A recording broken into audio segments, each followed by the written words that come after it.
Hello everyone, I'm Jed Shlackman. I work as a holistic counselor, hypnotherapist, and energy healer.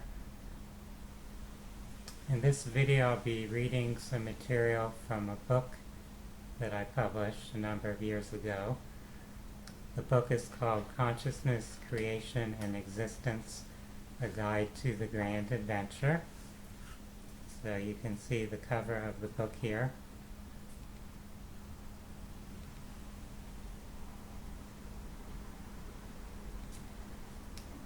This was published over 15 years ago, so time has flown by, and the metaphysical ideas in this book are timeless, so I wanted to share some of this with you.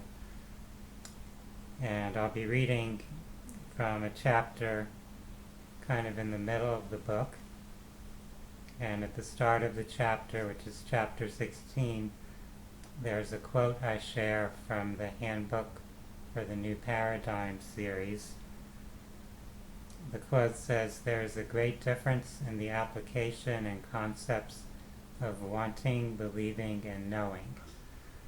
Wanting only creates more wanting.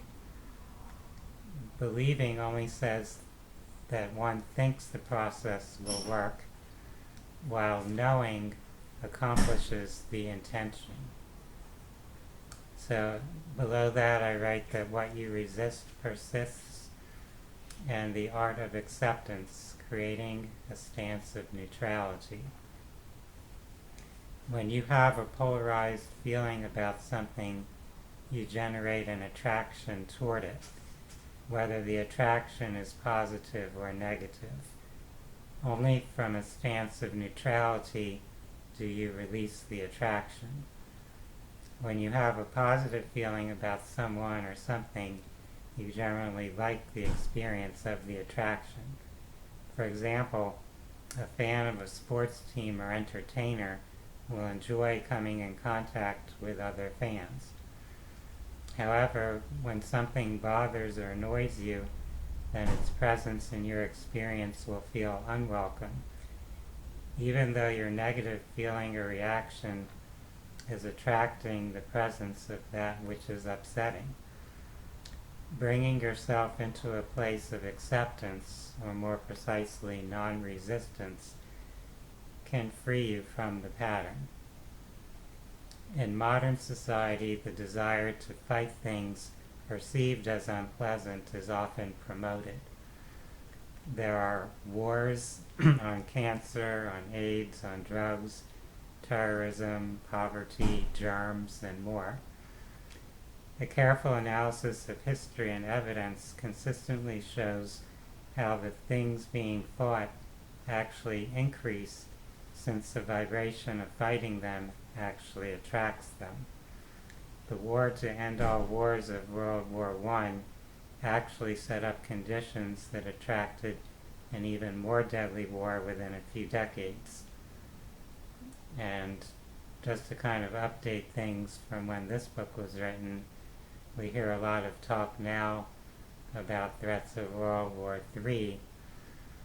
So the Second World War didn't end conflict in any way either.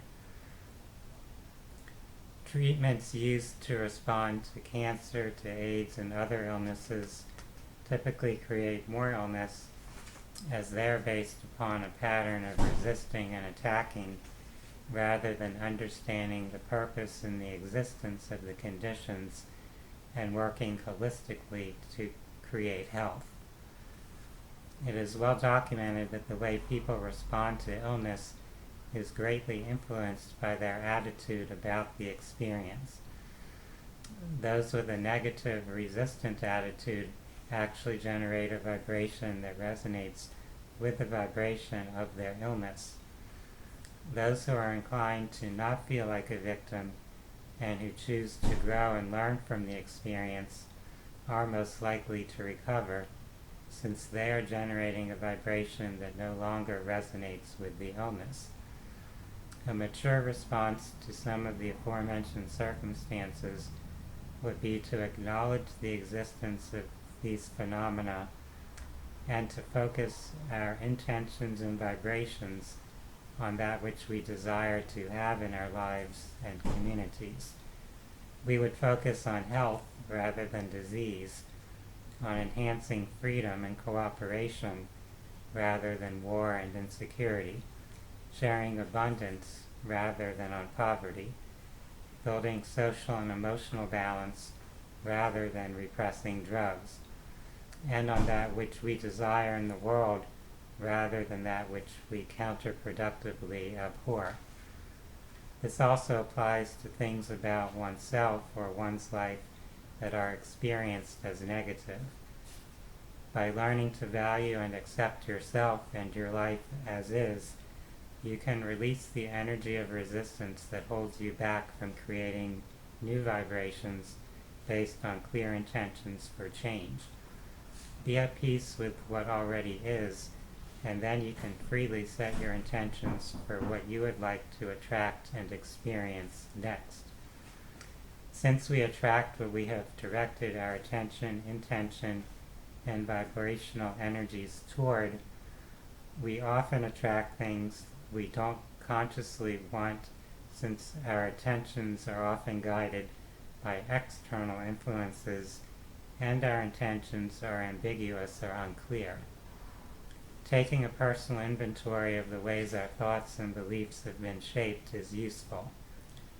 Examining the various intentions that have been unconsciously guiding us may also assist.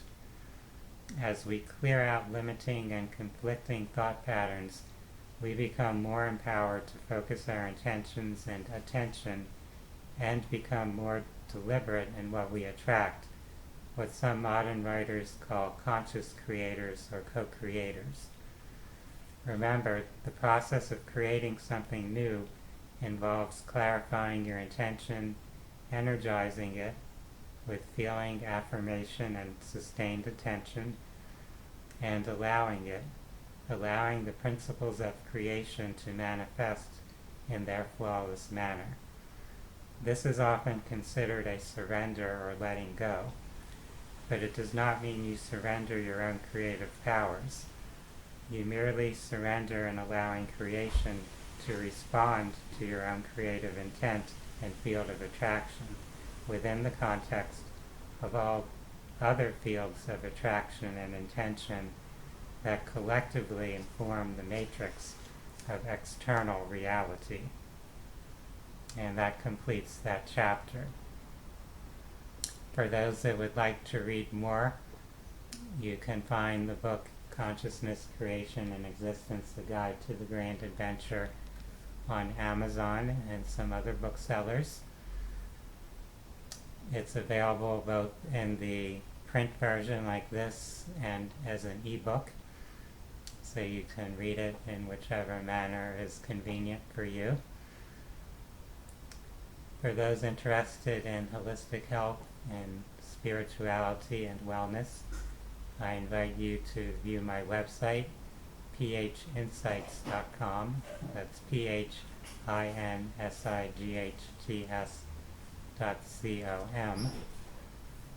For now, I'd like to wish everyone a wonderful day. Namaste.